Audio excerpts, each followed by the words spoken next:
I'm a little packed for space here. I'm kind of overflowing into another bin.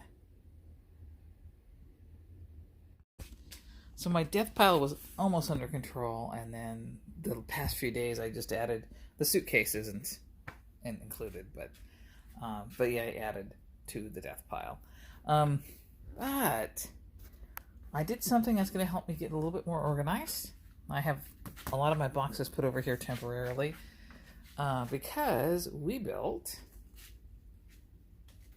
and don't look at any of that stuff. That stuff is yard sale stuff.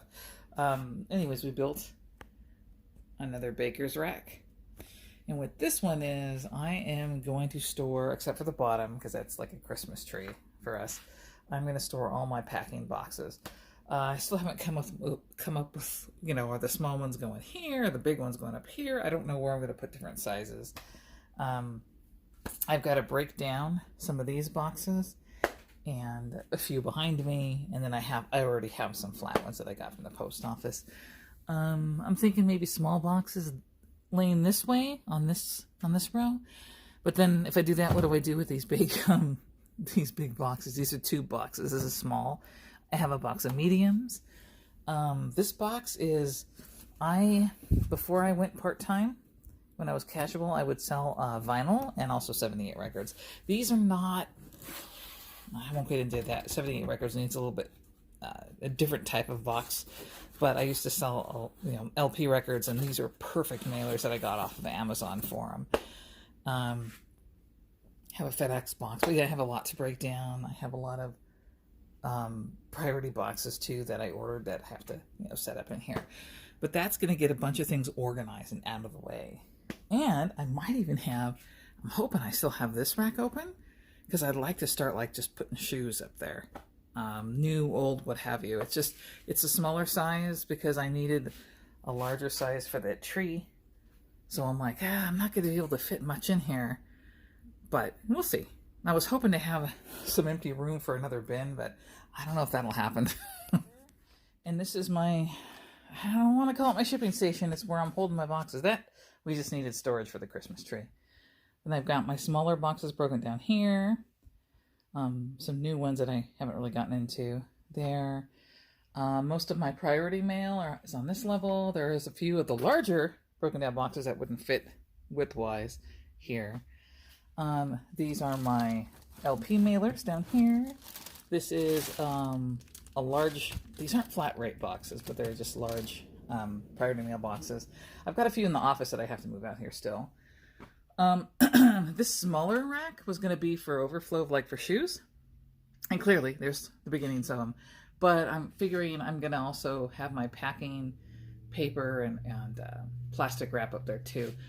And up here on the top are for the real big oversized boxes. And down here is a big box full of bubble wrap.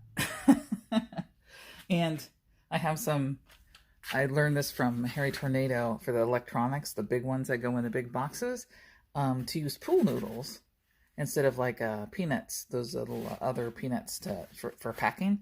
So I have a few of those set up and ready to go if I sell some big stuff. So baby steps, baby steps. I was hoping for an extra room for a bin, but that's not going to happen. But this corner of the garage looks a lot better.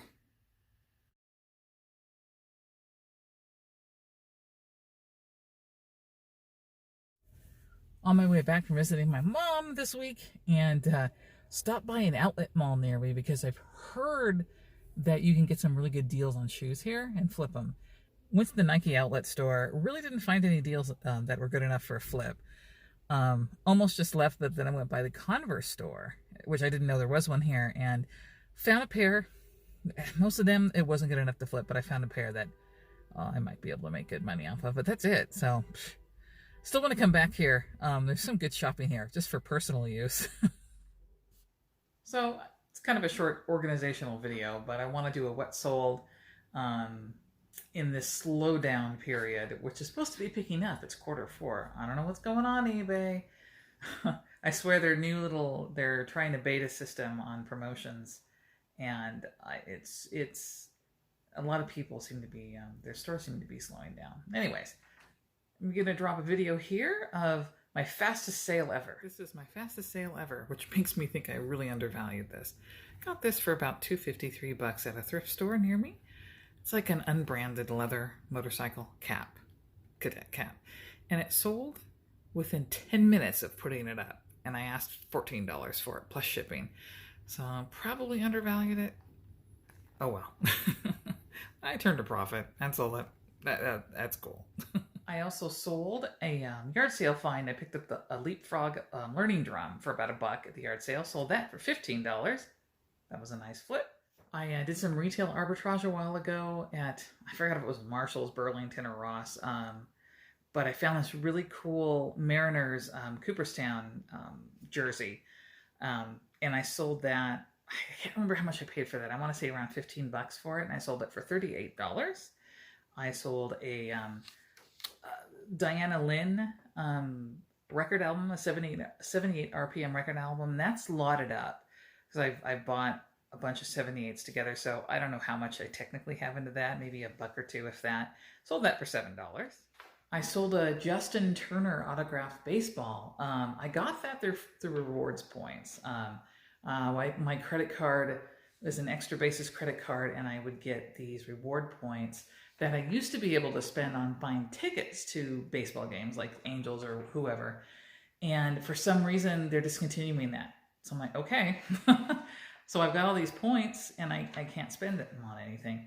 So I looked and picked up an autographed baseball by him. And it has a holographic COA like sticker on it. They don't come with the certificates anymore because I guess they're too easy to forge.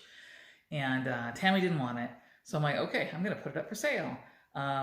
Which is timely because actually, as I'm recording this today at some point, is Game 5 of the National League Division Series. So got to root for him against the Giants. Sorry if you're a Giants fan, but we'll see. So I picked this up for I don't know how many points, and I sold it.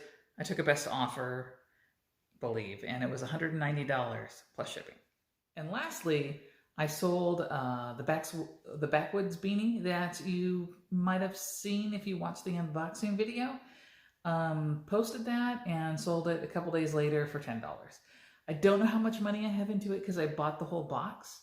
So $1? I don't know. If I could sell the rest of the stuff for that, and break even, we can count that. But I don't know. It's hard to assign a value to it if it's part of a lot of several things that were put in a box. So, but I'm not going to say no to $10. Of course, this is all minus eBay fees, of course, and taxes and shipping.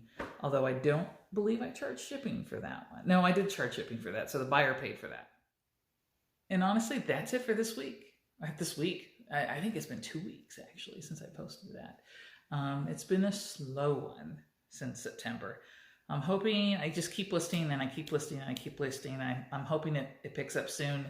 I am assuming like after Halloween, people are going to start thinking about Christmas and looking for gift ideas. So fingers crossed. All right, you guys stay safe, have a good one, and enjoy those baseball playoffs. Bye.